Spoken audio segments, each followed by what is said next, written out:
441 Muharram, Safar, Rabiul Awal, sekarang Rabiul Akhir, Jumadil Awal, Jumadil, Rajab, Sya'ban, Ramadan.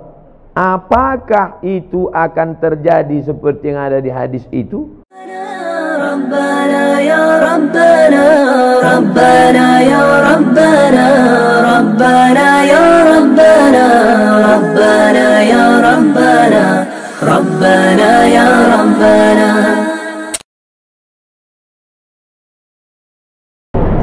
Ini pertanyaan terakhir ya. Kalau nanti akan terjadi hari Jumat pertengahan Ramadan, maka nanti akan begini-begini terjadi. Setelah dihitung-hitung, ternyata pertengahan Ramadan yang ada Jumatnya itu nanti di Ramadan 1441 Muharram, Safar, Rabiul Awal, sekarang Rabiul Akhir, Jumadil Awal, Jumadil, Rajab, Sya'ban, Ramadan.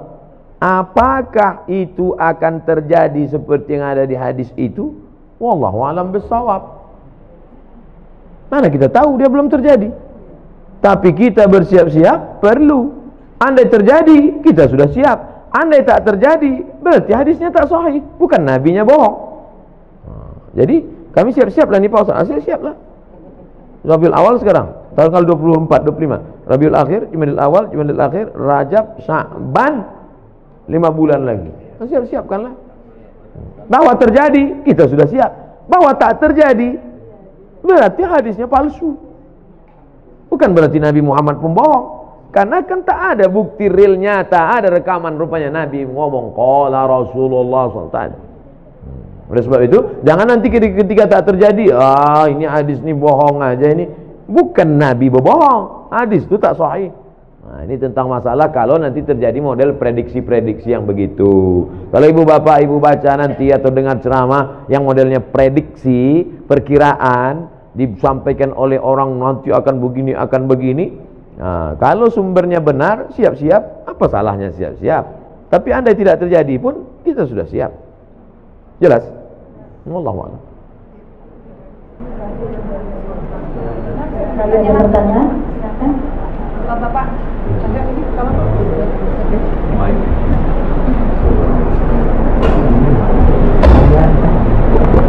Assalamualaikum warahmatullahi wabarakatuh. Waalaikumsalam warahmatullahi wabarakatuh.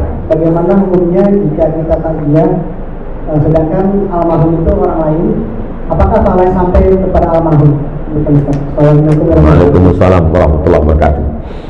Kata Nabi, kalau kau lewat di makam baki di samping Masjid Nabawi, keluar masuk dari pintu Babus Salam, laki-laki keluarnya tembus itu lurus, nama pintunya Babul Baki, pemakaman Baki. Kalau lewat di Baki, ucapkanlah salam, assalamualaikum ya ala diyar minal mu'minin wa inna insyaallah bikum lahikun yarhamullah al-mustaqimin wal mustaqirin nas'alullah lana wa lakumul afiyah. Kalau dibacakan doa itu sampai tak pada orang di Baki itu? Ada hubungan kita sama orang Baki itu? Mana ada? Dia Arab, kita Arab cemas. Kita Arab maklum. Itu menunjukkan bahwa doa orang Islam sampai. Maka jangan ragu, tahlil, takziah sampai pada orang mati. Sampai. Tapi ini Pak Ustaz, hadis. Iza matal insan, kalau manusia mati, inqata'a amalnya putus. Kecuali 3. Waladun salihun, ilmun yuntafa'u bih, shadaqatun jariyah. Ini orang tak paham hadis. Abdul Somad kalau mati, amal Abdul Somad ini putus. Bukan amal bapak ibu putus ke saya. Amal bapak ke saya putus apa tidak? Tidak, Bu. Kalau putus amal bapak, macam mana ada sholat jenazah? Sholat jenazah itu amal saya apa amal bapak? Amal ibu bapak. Saya udah mati udah. Tapi amal saya dulu ada 3 yang tetap mengalir. Yang pertama, Abdul Somad ceramah-ceramah diamalkan oleh jamaah, mengalir. Yang kedua, rupanya Abdul Somad peletakan batu pertama, mengalir walaupun sebiji batu. Apalagi yang satu sasmen. Yang ketiga, anak Abdul Somad, Mizian Hazik Abdillah, berdoa dia di tengah malam, mengalir. Bukan maknanya amal orang lain tak mengalir. Amal saya putus kecuali 3, tapi amal orang tetap mengalir. Jadi jangan ragu tentang ini. Apa saja yang mengalir itu Pak Ustaz? Bacaan Quran mengalir. Mana dalilnya? Abdullah bin Umar, anak Umar bin Khattab berpesan, nanti kalau aku mati meninggal dunia, bacakan pada bagian kepalaku Al-Fatihah, bacakan pada bagian ujung kakiku ujung Al-Baqarah. Riwayat lain, bacakan pada bagian kepalaku awal Al-Baqarah sampai wa ulaika humul muflihun. Pada bagian kakiku bacakan lillahi ma fis samawati sampai habis. Itu menunjukkan amal orang hidup baca Quran sampai, doa sampai, sedekah sampai, haji sampai, kurban sampai. Apa sedekah yang paling afdal ya Rasulullah? Saqil ma, kasih air minum. Buatkan sumur bor untuk almarhum. Nah, tempat kita jangan kasih air lagi, atas air, bawah air, banjir. Apa yang perlu dia? Kasih. Di pondok pesantren ini apa yang perlu? Perlu kalian air? Tidak apa, banyak udah air. Apa yang perlu? WC, ya kasih WC. Kemarin di Palembang, bantuan dari alumni 52 unit WC. Oh, bagus. Apa yang paling diperlukan orang? WC ini sangat diperlukan di pesantren. Berapa anak-anak yang kebelet tertolong. Man yassara an mu'sirin yassarallahu anhu yaumil qiyamah. Siapa yang memudahkan urusan orang, dimudahkan pula urusan dia. Itulah urusan yang paling tersulit di dunia. Dilepaskannya urusan orang. Bagus sekali. Bapak-bapak yang ketawa berarti pernah mengalami. Nah, jadi ceritanya Pak, bacaan Quran sampai, bacaan doa sampai, jangan takut, jangan khawatir. Walaupun kita tak ada hubungan sama dia, karena berdasarkan hadis Nabi. Adapun hadis yang mengatakan tak sampai adalah, oh amal yang mati itu yang lain putus-putus. Amal saya putus, tahajud saya putus, witir saya putus, sholat saya putus, tapi amal orang tetap mengalir. Wallahu a'lam bishawab. Waalaikumsalam. Kemudian amal doa anak yang soleh.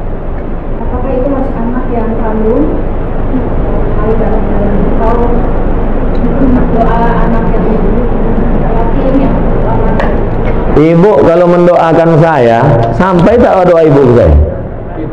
Sampai. Kita tak ada hubungan. Bapak kalau mendoakan saya sampai atau tidak? Sampai, tak ada hubungan. Makna anak soleh itu bukan membatasi hanya doa dia yang sampai. Makna doa anak soleh itu artinya amal Abdul Somad ada 3 yang tetap mengalir. Ceramah Abdul Somad ini amal dia apa tidak ini? Amal. Kalau Abdul Somad ngasih semen, ngasih batu bata, itu amalnya apa tidak? Amal. Anak Abdul Somad itu anaknya itu amalnya apa tidak? Kalau anak itu bukan amal saya tengok aja bini saya, mungkin lahir anak saya itu. Nah, begitu kasarnya, mohon maaf, beri maaf. Jadi makna anak tadi jangan diragukan. Ustaz, kami ini tak punya anak, cuma anak angkat. Mengalir. Anak tiri, mengalir. Anak orang, mengalir. Mengalir. Jangan takut tentang masalah. Yang tak punya anak, jangan takut. Anak asuh, anak yatim. Makna hadis itu mengatakan anak soleh artinya amal kita nih putus, tapi ada 3 amal kita. Sedekah itu amal kita, anak itu pun amal kita, dan ilmu yang kita ajarkan itu pun amal kita. Bisa dipahami? Insyaallah. Wallahu a'lam.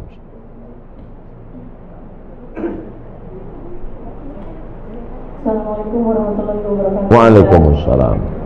Saya mau menanyakan amalan mana kira-kira yang diterima seorang tua yang punya anak kandung tetapi dia kurang taat beribadahnya, atau dia mengangkat anak bukan anaknya sendiri tetapi anak-anak itu sangat soleh dan sering mendoakan orang tuanya. Jadi amalan mana yang lebih cepat diterima oleh Allah? Itu yang pertama. Dan yang kedua, saya mohon supaya Ustaz dan jamaah yang ada di sini nanti itu mendoakan untuk kesembuhan bisa. Nanti di akhir majlis kita doa semua untuk kesehatan, untuk husnul khatimah, untuk anak-anak kita dijaga dari narkoba. Nanti di akhir majlis. Punya anak kandung, kerjanya minum khamar, sakau, mabuk. Ada anak angkat, orangnya soleh. Kedua-duanya ini berdoa. Mana doanya yang lebih dulu sampai?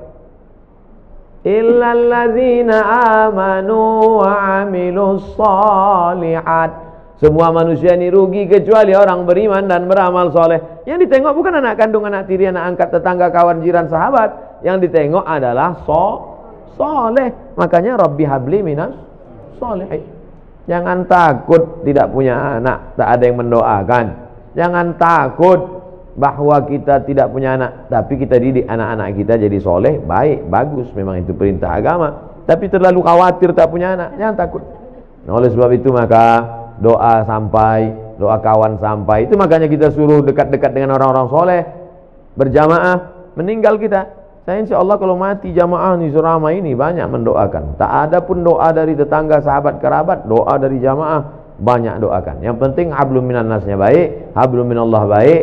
Maka syarat dikabulkannya doa amanu wa amilus sholihan, beriman dan beramal soleh. Wallahu a'lam.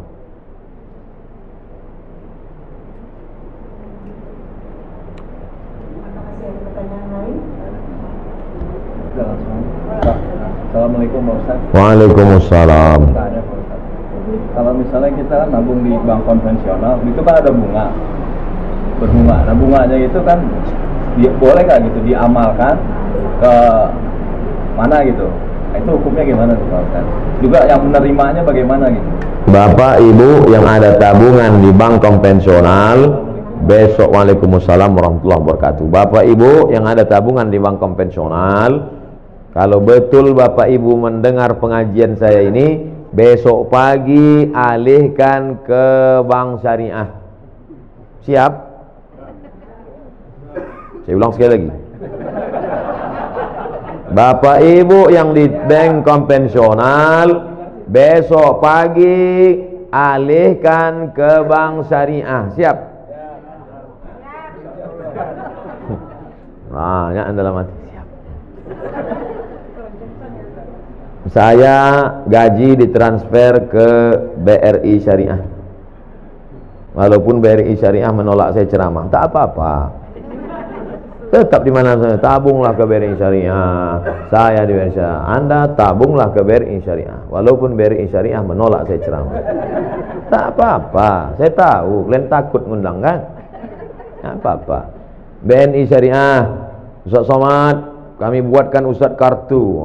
Menabunglah ke BNI Syariah. Walaupun BNI Syariah tak berani juga ngundang, tak apa-apa. BSN, Bank Syariah Mandiri, kasih saya kartu, pakai kartu. Datang dia ke kampus tempat saya. Nih kami buatkan Ustaz kartu Bank Syariah Mandiri. 3 BRI Syariah, Bank Syariah Mandiri, BNI Syariah. Bang Muhammad belum datang lagi. Alihkan ke Bank Syariah, karena kalau bukan kita yang menghidupkan perekonomian syariah ini, siapa lagi? Di Malaysia saya diundang ke Bank Rakyat. Saya tengok Bank Rakyat, wah, ini konvensional ini. Sampai hati orang ini ngundang saya, neraka jahanam ini. Pas sampai di situ, belum saya tanya, direkturnya udah ngomong, Ustaz Somad, ini bank konvensional katanya. Dalam hati saya, hancur dunia persilatan. Tapi sudah berubah jadi Islamic Bank. 5.000 pegawainya. Berubah dari konvensional, berhasil 100% murni jadi Islamic Bank, bank syariah. Pergi ke Kuala Lumpur, hebat. Maka besok, 2 yang menyebabkan sulit merubah bank konvensional jadi syariah. Pertama, political will, politik. Yang kedua, iklan ke masyarakat kurang. Saya di mana-mana terus saya sampaikan. Oke, sekarang kita cerita tentang Bapak punya tabungan di masa lalu dan sekarang bunganya ada. Mau dikemanakan bunganya ini? Bolehkah bunga yang punya Bapak 100 juta ini, kita taruhlah 100 juta ini sekarang ada bunganya, bukan tabungannya, bunganya. Kemana bunga ini? Kata Syekh Yusuf Al-Qardawi, nama kitabnya Fatawa Mu'asirah, sudah dicetak oleh Gema Insani Press Jakarta. Judulnya Fatwa-Fatwa Kontemporer Yusuf Qardawi. Diserahkan ke lembaga yang dinikmati orang banyak, masalih ammah. Masjid, panti jompo, panti yatim, sekolah Islamic boarding school, serahkan. Bapak yang ada tabungan-tabung di bank konvensional, duit hasilnya itu riba, jangan kasih ke anak, jangan kasih makan ke rumah, serahkan ke lembaga yang dinikmati orang banyak. Ini jangan Ustaz Somad ini ceramah gini, nanti ujung-ujungnya kemana Pak Ustaz? Ke saya. Saya sampai sekarang tak pernah kepentingan pribadi saya serahkan ke lembaga-lembaga yang banyak, dinikmati orang banyak. Wallahu a'lam. ربنا يا ربنا ربنا يا ربنا ربنا يا ربنا ربنا يا ربنا ربنا يا ربنا